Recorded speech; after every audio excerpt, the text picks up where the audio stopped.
ഞാനേറെ ഇഷ്ടപ്പെടുകയും കേൾക്കുകയും പാടാൻ ശ്രമിക്കുകയും ചെയ്യുന്ന ഒരു അയ്യപ്പ ഭക്തി ഗാനത്തിലെ ഒരു വരിയാണ്. അതൊരു പ്രാർത്ഥനയാണ്. ലോകമായയിൽ നിന്ന് എന്നെ കാത്തുകൊള്ളണേ. ഞാൻ എപ്പോഴും കേൾക്കും, പാടാൻ ശ്രമിക്കും. പക്ഷെ എത്രയൊക്കെ പാടിയിട്ടും ലോക മായയിൽ നിന്ന് എന്നെ രക്ഷിക്കാൻ ആ പാട്ടിനോ അയ്യപ്പ സ്വാമിക്കോ കഴിഞ്ഞില്ല. എന്നെയെന്നല്ല, ലോക ഉണ്ടാക്കി വച്ചിരിക്കുന്ന മായയിൽ നിന്ന് രക്ഷിക്കാൻ, ഭൂമി മലയാളത്തെ രക്ഷിക്കാൻ ഇനി ആർക്കെങ്കിലും കഴിയുമെന്നും എനിക്ക് തോന്നുന്നില്ല. സാധാരണ രാക്ഷസ സ്വഭാവമുള്ളവരാണ് ഇതുപോലെ മായകൾ സൃഷ്ടിക്കുന്നത്. എന്നെ അത്തരമൊരു മായയിലേക്ക് കൂട്ടിക്കൊണ്ടുപോയത് അശ്വന്ത് കോക്ക് എന്ന് പറയുന്ന ഒരു സിനിമയെ വിറ്റ് ജീവിക്കുന്ന ഒരാളാണ്. ഇന്നേ വരെ ഒരു സിനിമയെപ്പറ്റി നല്ലത് പറയുന്നത് ഞാൻ കേട്ടിട്ടില്ല ഇയാൾ. അതുകൊണ്ടായിരിക്കണം ആ മായയിൽ ഞാൻ വീണുപോയത്. പക്ഷെ എന്തായാലും എനിക്ക് നഷ്ടപ്പെട്ടത് ഹൃദയപൂർവ്വം എന്ന സിനിമ കാണാൻ ഇത്രയും വൈകി എന്നുള്ളതാണ്. ആ സിനിമ കണ്ടപ്പോഴാണ് എനിക്ക് മനസ്സിലായത്, ആ സിനിമയിൽ നിന്ന് ആളുകളെ അകറ്റി നിർത്താൻ വേണ്ടി മാത്രമാണ് ഇവനൊക്കെ ലോക ഒരു വലിയ സിനിമയാണ് എന്ന് പറഞ്ഞ് പ്രചരണങ്ങൾ നടത്തിയിരുന്നത്.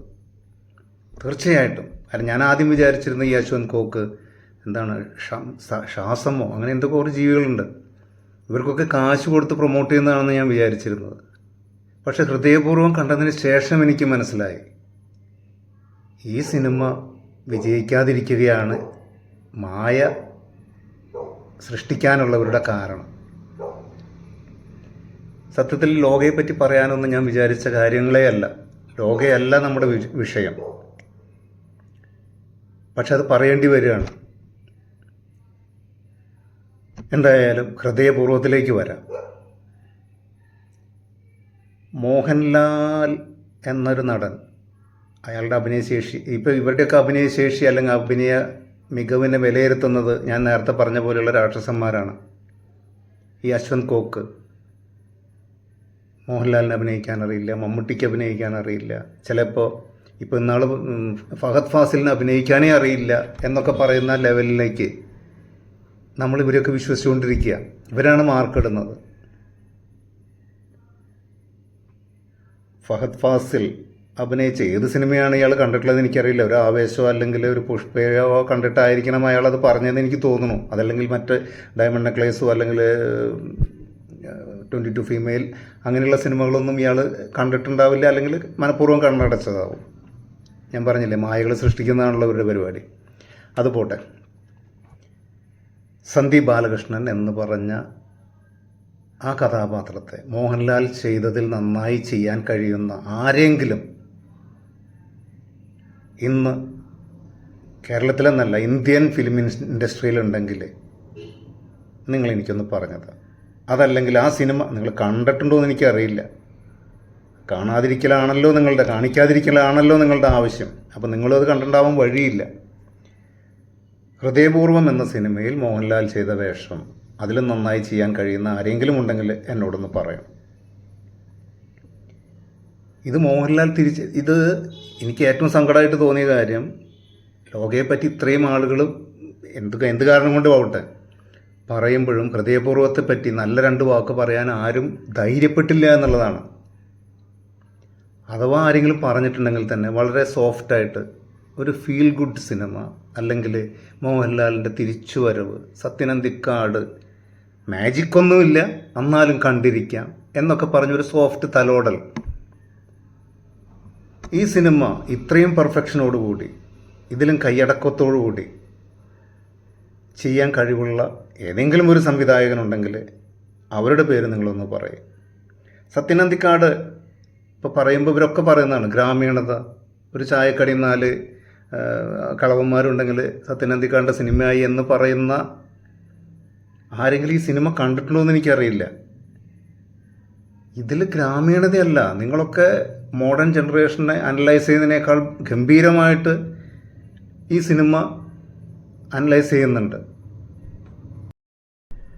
നമ്മുടെ ന്യൂജൻ പിള്ളേർ പറയുന്നൊരു ഡയലോഗുണ്ട്. ഇവർ സിനിമയെ പറ്റിയൊക്കെ അഭിപ്രായങ്ങൾ പറയുമ്പോൾ കമൻ്റൊക്കെ അടിക്കുമ്പോൾ, ഡയറക്ടർ ബ്രില്യൻസ്. ഈ ഡയറക്ടർ ബ്രില്യൻസ് എന്ന് പറഞ്ഞിട്ട് ഇവർ എന്താ ലോകേഷ് കനകരാജ് യൂണിവേഴ്സിറ്റി മറ്റേ യൂണിവേഴ്സിറ്റി എന്നൊക്കെ പറഞ്ഞ് ഇവർ പറയുന്ന ഡയറക്ടർ ബ്രില്യൻസ്, അതിൽ ടൈറ്റിൽ എഴുതി കാണിക്കുമ്പോൾ തന്നെ അതിൻ്റെ കഥയുടെ പകുതി അതിൽ കാണാം. ഇനി വരാൻ പോകുന്ന 5 എപ്പിസോഡിൻ്റെ ഹിൻ്റ് അതിനകത്തുണ്ട്. ഇതൊക്കെയാണ് ഇവരുടെ ഡയറക്ടർ ബ്രില്യൻസ്. ഡയറക്ടർ ബ്രില്യൻസ് കാണണമെങ്കിൽ നിങ്ങൾ ഹൃദയപൂർവ്വം കാണാം.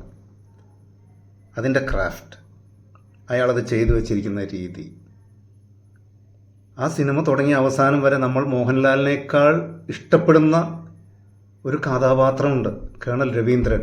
അയാൾ ആ സിനിമയിൽ വരുന്നില്ല, പക്ഷെ തുടക്കം തൊട്ട് അവസാനം വരെ അയാൾ അതിനകത്തുണ്ട്. ഒരു കഥാപാത്രത്തെ രംഗത്ത് കൊണ്ടുവരാതെ ആ സിനിമയിൽ നിറച്ചു നിർത്തുന്ന ഒരു ബ്രില്യൻസ്. ഞാനൊരു പക്ഷേ ആ കഥാപാത്രം ഉണ്ടായിരുന്നെങ്കിൽ അത് മമ്മൂട്ടി ആകുമായിരുന്നു. അത്രയും ഗംഭീരമായിട്ടുള്ള ഒരു ക്യാരക്ടറാണ് കേണൽ രവീന്ദ്രൻ. അയാൾ ആ സിനിമയിലില്ല, പക്ഷെ എന്നിട്ടും സിനിമ കഴിഞ്ഞ് വരുമ്പോൾ മോഹൻലാലിനേക്കാൾ മനസ്സിൽ നിൽക്കുന്ന ഒരു ക്യാരക്ടർ കേണൽ രവീന്ദ്രൻ്റെ. അതിനെയാണ് ഡയറക്ടർ ബ്രില്യൻസ് എന്ന് പറയുന്നത്. കഥാപാത്രങ്ങളെ സൂക്ഷ്മമായി അവതരിപ്പിക്കുന്ന രീതി. മോഹൻലാൽ ആ വീട്ടിലേക്ക് വരുമ്പോൾ തൻ്റെ യജമാനൻ അല്ലെങ്കിൽ യജമാനൻ്റെ ഹൃദയം കൊണ്ടു നടക്കുന്ന ആളെ കാണുന്ന വേലക്കാരി, ഒരു 7 സെക്കൻഡ് നേരത്തെ ഒരു ഷോട്ടാണത്.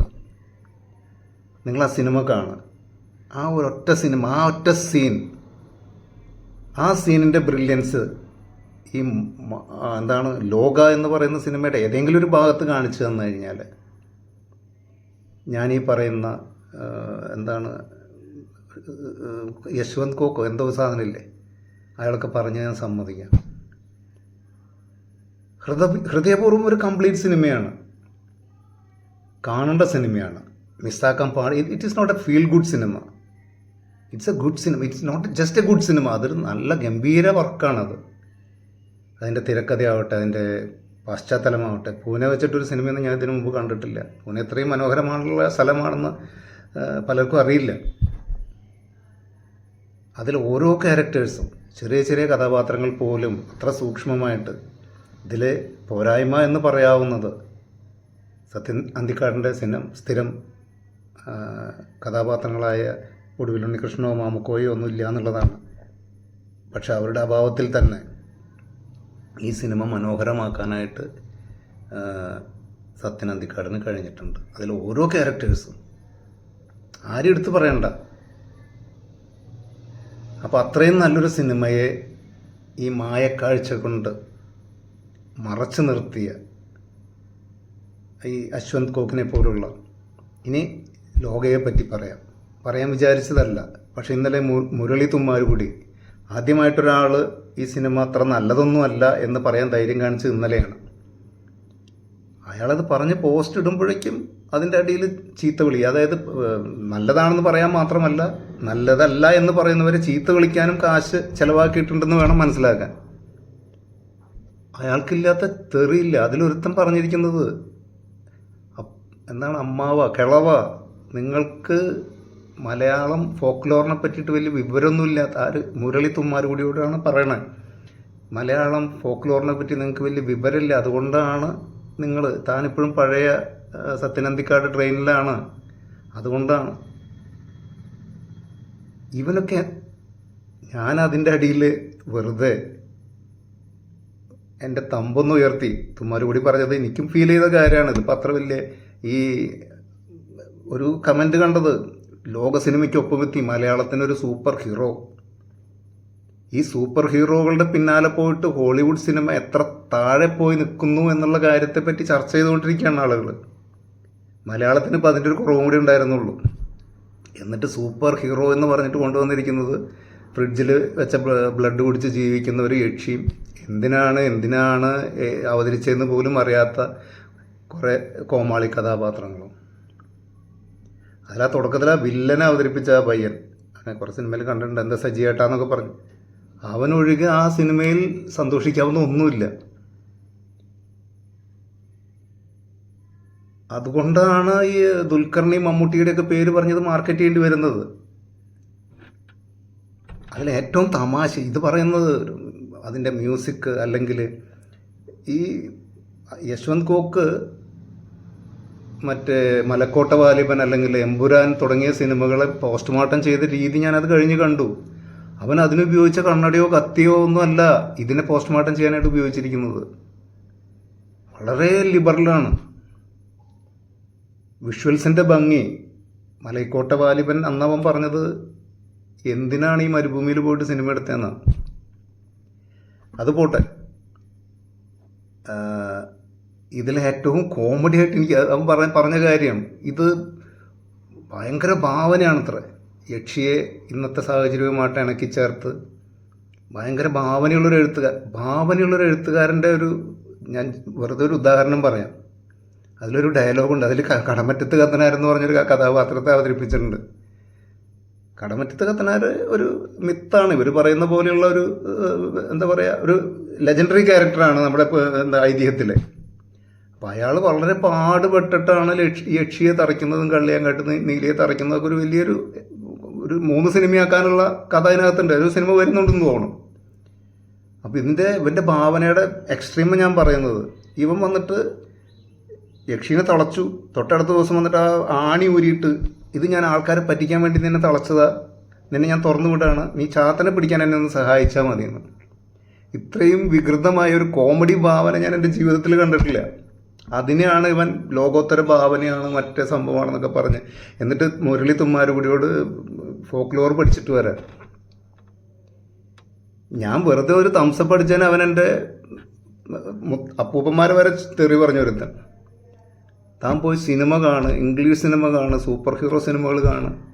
ഞാൻ സിനിമ കണ്ട സിനിമകളുടെ ഇൻ്റർവെല്ലിൻ്റെ സമയം കൂട്ടി വെച്ചാൽ അവൻ്റെ വയസ്സിനേക്കാളും കൂടുതലുണ്ടാവും. എന്നോട് അവൻ സിനിമ കണ്ടുവരാൻ. ഞാൻ ഈ ലോകയിലെ തന്നെ ഒരു കാര്യം ഞാൻ അവനോട് തിരിച്ചു ചോദിച്ചു. അവന് ഉത്തരമില്ല. എനിക്ക് സംശയമുണ്ട് അവൻ ലോക കണ്ടിട്ടുണ്ടോ എന്ന്. അപ്പം നല്ലത് പറയുന്നവരൊക്കെ ജനറേഷൻ എക്സും, അല്ല എന്ന് പറയുന്നവരൊക്കെ നികൃഷ്ട ജീവികളും. എന്തായാലും ലോക ഒരു മോശം സിനിമയാണെന്നൊന്നും ഞാൻ പറയുന്നില്ല. കാണാം, കുട്ടികളെ കൊണ്ടുപോയി കാണിക്കാം, നിങ്ങൾക്ക് കാണാം. പക്ഷെ അതൊരു ലോകോത്തര സിനിമയാണെന്നൊന്നും പറഞ്ഞ് വരരുത്. അതുമാത്രമല്ല, ഹൃദയപൂർവ്വം എന്നൊരു സിനിമയുടെ അടിയിൽ അമ്മാവൻ്റെ സിനിമ 10ാമത്തെ ദിവസം ഫസ്റ്റ് ഷോയിൽ നിന്ന് നൂൺ ഷോയിലേക്ക് മാറി, തിയേറ്റർ മാറ്റി, ഈ വക കാര്യങ്ങളൊന്നും പറയരുത്. കാരണം നിങ്ങളൊരു നല്ല സിനിമയെ ജനങ്ങളിലേക്ക് എത്തിക്കാതിരിക്കാനുള്ളൊരു ശ്രമം നടത്തുന്നത് അത്ര വലിയ കാര്യമൊന്നുമല്ല. അപ്പോൾ ലോക കണ്ടു എന്നതിൻ്റെ പേരിൽ നിങ്ങൾ ഹൃദയപൂർവ്വം കാണാതിരിക്കുക. ഇതിപ്പോൾ ആര് കണ്ടാലും കണ്ടില്ലെങ്കിലും എനിക്ക് വ്യത്യാസമൊന്നുമില്ല. പക്ഷേ നല്ല സിനിമ ഇഷ്ടപ്പെടുന്നവർ കുടുംബസമേതം ഒറ്റയ്ക്ക് കുട്ടികൾക്ക് എന്തെങ്കിലും ഒരു സന്ദേശം കൊടുക്കാവുന്ന പല കാര്യങ്ങളുണ്ട് അതിനകത്ത്. നല്ലത് ഇഷ്ടംപോലെ നല്ല കാര്യങ്ങൾ അതിനകത്തുണ്ട്.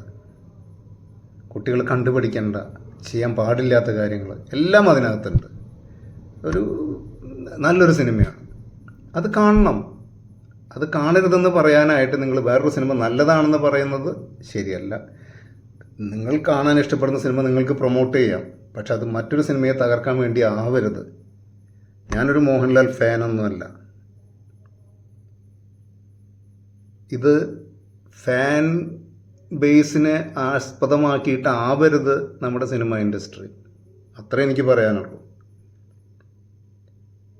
ഇതിൻ്റെ അടിയിൽ കമൻ്റ് ഇടാൻ കാത്തിരിക്കുന്ന ആളുകളോട് അതിന് സാധിക്കില്ല. ഞാനത് ഡിലീറ്റ് ആ ഫെസിലിറ്റി ചെയ്യില്ല. കാരണം എനിക്കറിയാം നിങ്ങളിതിൻ്റെ അടിയിൽ എന്തൊക്കെയാണ് എൻ്റെ 15 തലമുറ മുമ്പുള്ള പപ്പന്മാരെ വരെ തെറി വിളിക്കുന്നത് എനിക്കറിയാം. അതുകൊണ്ട് ആ ഒരു സൗകര്യമില്ല. കേൾക്കാൻ സൗകര്യം ഉണ്ടെങ്കിൽ കേട്ടാൽ മതി.